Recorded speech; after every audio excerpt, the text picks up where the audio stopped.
और यहाँ आपको बताएं कि पीपल्स पार्टी के साबिक रहनुमा मुस्तफा नवाज खोखर ने दावा किया है कि जनरल रिटायर्ड बाजवा ने तहरीक अदम-ए-एतमाद में पीडीएम को सपोर्ट किया। इदारे आज भी न्यूट्रल नहीं है।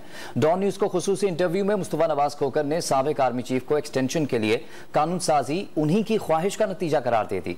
बिलावल की जानिब से आसमा जहांगीर कॉन्फ्रेंस में दिए बयान से दस्तबरदारी भी दबाव का नतीजा करार दिया।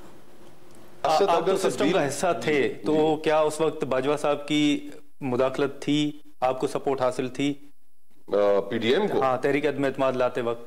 देखिए, कोई चीजें मैं उस वक्त तक कोई इतना पार्टी के अंदर फाल नहीं था, दूर हो चुका था, ये चीजें मेरे मुशाहिदे में तो नहीं आई, लेकिन एक नतीजा अखज किया जा सकता है जो पॉलिटिकल इवेंट्स जो डेवलप हुए, उन पॉलिटिकल इवेंट्स जो रिसेंट लोगों ने चीजें एक्सेप्ट की, उसके बाद ये काफी एविडेंस अब अवेलेबल है कि सपोर्ट थी।